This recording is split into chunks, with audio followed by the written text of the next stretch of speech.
What's happening, guys? Welcome to Get the Net TV. I appreciate y'all watching. If y'all enjoy the videos, please like and subscribe. I really appreciate it.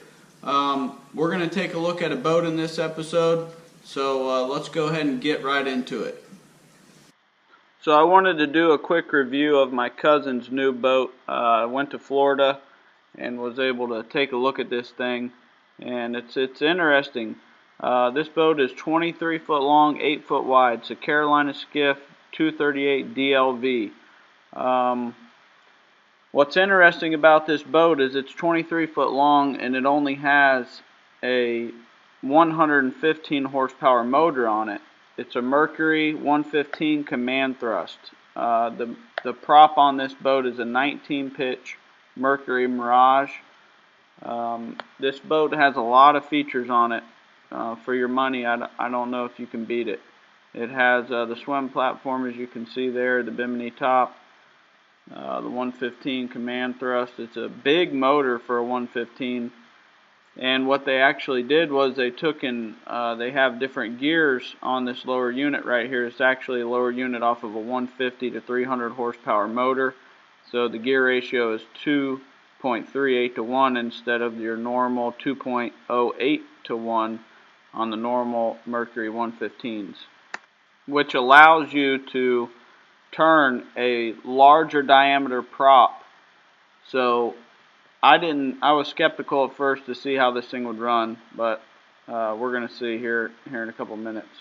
It actually has a bathroom right in here where I'm pointing. Inside that center console there's a toilet and a curtain. Underneath this seat right here is actually a cooler. And then you have right here, you have the live well that's behind it. It's a oval shaped live well. It's nice so you can stand up and get your bait when you need to. So yeah, right under the seat right here is actually a cooler. I forgot to open that up. You have a cutting board right here, and there's your sink. So that's a nice little feature if you want to be cutting on your fish or anything. You don't have to scratch up the boat. It's got a lot of room in this boat. There's your rear live well. It's got blue paint on the inside. I really like the clear plastic for the doors. And then you have your two seats in the back on either side, so you can have people riding back there comfortably. It's got the bimini top. There's your motor, and it has a radio. And we just installed a Lowrance Elite 12, and then there's your front deck. You got some storage up front. So let's take this thing on the water and see what it's got.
So there you have it. We were out on the water. The conditions weren't perfect for the very high top end speed of this boat. We did get it to 41.1 miles an hour. We had two people in the boat.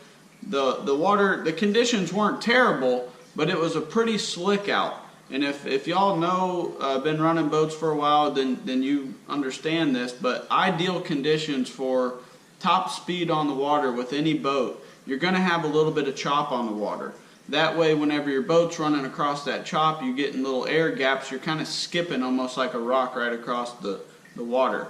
Well, since this original footage has been shot, it's been a couple weeks. And my cousin, I've been talking to him on the phone. He's loving the boat. He's had 6 people in the boat, and it still hits 40 miles an hour with 6 people. That's pretty impressive for a 115 horsepower motor on a 23-foot long boat with plenty of room. I mean, that's really incredible. And also, another thing to note about this boat is if you back it off to about 30 miles an hour, you can get about 6.5 miles to the gallon because you have a smaller motor, which is excellent. So if you're not fishing tournaments and you're just out there fishing, you're getting really excellent fuel mileage. You don't have a speed demon of a boat. You're not going to be doing 60, 70 miles an hour. You're going to top end about 40, depending on how many people you have in the boat. He said, you know, over the last couple of weeks, the max that he's hit's about 42, 43 miles an hour. That's when those conditions are perfect. A little light chop on the water. And what more can you ask for out of a boat? I mean, if you have a boat that gets really good fuel mileage, you can get 5 or 6 people on it. I mean, the boat, one thing to note, it has 26-inch sides also. So when you're standing inside this boat, it really feels like you're in something substantial. So if you have kids and stuff like that, you're not going to have to worry about them just falling right off the edge because they have nice deep sides on the edges. So that was really nice. Very comfortable riding boat. There's a couple things that the boat is lacking. They could have done a little bit better with the storage, especially on the front deck of the boat. When you open those 2 hatches on the front of the boat, there's not really anything going on there. It's just open holes. You kind of have to make that your own. But besides that, really nice boat. It's a sweet ride. It's a fishing machine. It also floats in pretty shallow water. I think it floats in about 8 inches of water the way that boat's sitting. So very, very versatile rig, and I'm sure they'll catch a lot of fish out of it. We appreciate y'all watching. Y'all take it easy.